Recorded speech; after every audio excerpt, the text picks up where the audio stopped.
कल रात जहां यूरोप के बड़े क्लब्स आपके चैंपियंस लीग के गोल सेलिब्रेट कर रहे थे, मैनचेस्टर यूनाइटेड का फैन बेस यहां पर ब्रूनो फर्नांडिस का जो कार्ड का चैलेंज था वो ओवरटर्न हुआ है, वो सेलिब्रेट कर रहा था। अब देखो फैन बेस बटा हुआ है, ऑब्वियस सी बात है। यहां पर आधों को लग रहा है कि ब्रूनो फर्नांडिस के बिना टीम ज़्यादा अच्छा खेलती है, आधों को लग रहा है कि यार ब्रूनो फर्नांडिस नहीं होंगे तो ऑब्वियस सी बात है हमारे पास प्लेयर्स हैं ही नहीं मिडफील्ड में, क्योंकि मेसन माउंट के सर में चोट लग गई है, कोबी मेनो इंजर्ड हो गए हैं, और माशाल्लाह जो परफॉर्मेंस रही है अभी तक आपके उगारते और कैसेमीरो की, वो इतना कॉन्फिडेंस दे नहीं रही है। आपने ऑलरेडी स्कॉट मैकटोमिने सेल कर दिया है, तो आपके पास एज सच कोई मेजर अपग्रेड के तौर पर नाम था नहीं ब्रूनो फर्नांडिस को रिप्लेस करने के लिए। तो आने वाले 3 गेम्स जहां पर ब्रूनो फर्नांडिस को स्ट्रेट रेड के चलते आपको सस्पेंशन देखने को मिल सकता था, वो यहां पर यूनाइटेड ने चैलेंज किया, और वीएआर जो कि मॉडर्न डे फुटबॉल में इंट्रोड्यूस इसीलिए किया गया था जिससे कि यहां पर जो ये गलत डिसीजंस हैं इन पर रोक लगे और फेयर, और आप बोलोगे यहाँ पर न्यूट्रल रेफरिंग हो, लेकिन ऐसा हो नहीं पा रहा है। आप मैच दर मैच, वीक दर वीक देखते हो कि भाई कोई ना कोई नई कंट्रोवर्सी खड़ी हो जाती है। एंड यूनाइटेड को भरोसा था यहाँ पर कि वो ब्रूनो फर्नांडिस के इस रेड कार्ड चैलेंज को ओवरटर्न कर सकते हैं, और उन्होंने यहाँ पर अप्लाई किया and eventually they won this, जो भी पूरा ये डुअल था। बट यस, अब यहाँ पर क्या है कि देखो टेन हैग की job is on the line. सबको पता है टेन हैग को यहाँ पर भले ही मीडिया में आपकी मैनेजमेंट टीम आकर बोलना नहीं चाह रही है दैट हम टेन हैग के अलावा भी और ऑप्शंस एक्सप्लोर कर रहे हैं, बट रियलिटी यही है कि हाँ, टेन हैग के जगह पर नाम्स अब डिस्कस होने शुरू हो चुके हैं। और चाहे लोग माने या ना माने, अगर आपने कल बेनी मैकार्थी का इंटरव्यूज देखा है, पढ़ा है, या फिर आपने एंडी मिटन के कल स्टेटमेंट्स अगर पढ़े हैं, तो आपको पता होगा कि ड्रेसिंग रूम डिवाइडेड है, और अभी से नहीं, एफए कप फाइनल से पहले ही डिवाइडेड था। मतलब सारे प्लेयर्स ने, अकॉर्डिंग टू एंडी मिटन, सारे प्लेयर्स का कहना ये था कि Ten Hag deserves to coach the team, Ten Hag deserves to basically keep his job, but किसी ने ये नहीं बोला कि Ten Hag is the master technician and 100% Ten Hag की कोई गलती नहीं है या टेन हैग को जॉब में रहना चाहिए।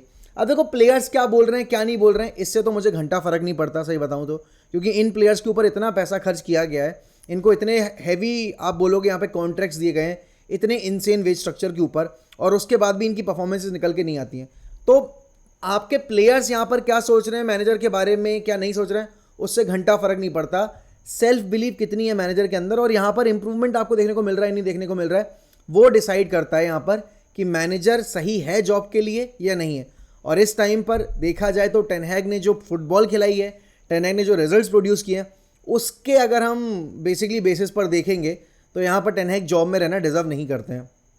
अब जो नाम सामने आ रही हैं उसमें यहाँ पर आपके गैरेथ साउथगेट का नाम आ रहा है, सिम्योने इंजागी का नाम आ रहा है, ग्रैम पॉटर का नाम आ रहा है, थॉमस टूकल का नाम आ रहा है, एंड थोड़ी थोड़ी उड़ती खबर यहाँ पे नागल्समैन की भी है। अब देखो, मैं तो जब से नाम डिस्कस होने शुरू हुए, लोगों ने पूछा कि कौन चाहिए आपको एज ए न्यू मैनेजर, मैंने हमेशा बोला है कि मुझे ये जो स्क्वाड दिखाई दे रहा है, इसके आधार पर मैं तो बोलूँगा भाई we need to go for Nagelsmann. मुझे पता है जर्मन नेशनल टीम की जॉब के लिए वो अभी पूरी तरीके से कार्यबद्ध हैं, और उन्होंने अपने आप को बिल्कुल, वो कहते हैं ना, झोंक दिया उस काम में। He is purely dedicated towards that new Germany का नेशनल टीम का प्रोजेक्ट। He wants to win the world cup for Germany. But यहाँ पर अगर आप प्रोजेक्ट प्रेजेंट करोगे तो हो सकता है आप उनको एग्री करवा लो कॉन्ट्रैक्ट के लिए, लेकिन अगर ये नहीं आएंगे, आई थिंक फिर और जो नाम आ रहे हैं सामने आपके, थॉमस फ्रैंक के, सेबेस्टियन हॉर्नेस के, इन सब के नाम यहाँ पर डिस्कस किए जाने चाहिए। बट अगेन, ये जो भी पोर्तो वाला गेम है, अब ये देखो कि टेन हैग को जॉब रखने के लिए 2 ऐसे गेम जीतने हैं जो सबसे डिफिकल्ट होंगे, क्योंकि टेन हैग का रिकॉर्ड जब से उन्होंने यूनाइटेड को ज्वाइन किया है तब से ज़्यादा सबसे खराब अवे टफ पे रहा है, और ये back to back away tough के गेम है आपके। पोर्तो आपको यूरोप में ट्रैवल करके जाना है अवे फ्रॉम होम, और यहाँ पर विला भी आपको अवे ही खेलना है प्रीमियर लीग में। अगर इन दोनों में से एक गेम में भी पॉइंट्स ड्रॉप होते हैं, I think ten Hag will be gone and should be gone. मतलब अभी तो अगर हम विला के अगेंस्ट भी पॉइंट्स ड्रॉप कर देंगे तो आप ऑलरेडी 11 पॉइंट्स ड्रॉप कर चुके हो। कितने पॉइंट्स और ड्रॉप करना आप अफोर्ड कर सकते हो early in the season? Out of possible आपने 18, यहाँ पर सिर्फ 7 पॉइंट जीते हैं, तो आपको पता है कि आपका सीजन सही राह पे नहीं चल रहा है। अगेन कमिंग बैक टू यहाँ पर जो हमारे प्लेयर्स की अवेलेबिलिटी है, अब देखो ये चीज़ मैं बहुत बार बोल चुका हूँ और मैं वापस से बोलना चाहूँगा, इस टाइम पर मुझे नहीं लगता कि भाई लूक शॉ जैसे प्लेयर्स क्लब में खेलना रहना डिजर्व करते हैं। इसका रीज़न ये है कि लूक शॉ को अगर आपने देखा है भाई, लूक शॉ यूरोप गए, वहाँ पे उन्होंने यूरोस खेला और उसके बाद वो इंजर्ड होकर बाहर हो गए। अब नई रिपोर्ट आई है कि यहाँ पे लूक शॉ वापस से 3 से 4 हफ्ते के लिए बाहर बैठ सकते हैं।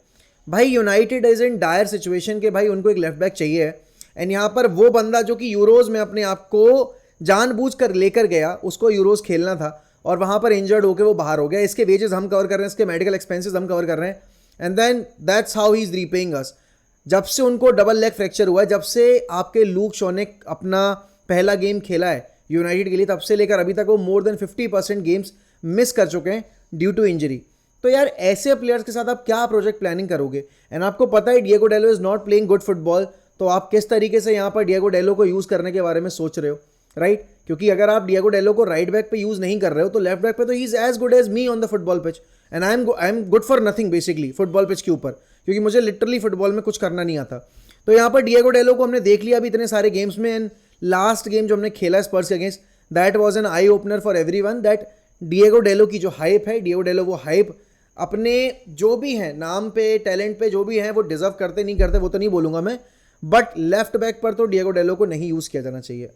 अब देखो पॉइंट क्या है यहाँ पे कि कोबी मेनो के बिना और आपके बाकी प्लेयर्स जो इंजर्ड हैं, जैसे कि मेसन माउंट अगर नहीं अवेलेबल होंगे, इनके बिना यूनाइटेड कैसे विक्ट्री निकालेगी? और आपने जो प्लेयर साइन किए जोशुआ ज़र्क्ज़ी वगैरह, हमेशा से जब भी हमने डिस्कशन किया हमने यही बोला कि भाई हॉयलैंड को एक एक्सपीरियंस प्लेयर की ज़रूरत है अलॉन्ग साइड हिम, जिससे कि वो थोड़ा गेम सीख पाए, क्योंकि हॉयलैंड का गेम बहुत ज़्यादा रॉ है and he is not good in front of the goal. या फिर आप ज़र्क्ज़ी, तो भाई he is even worse than Rasmus Højlund.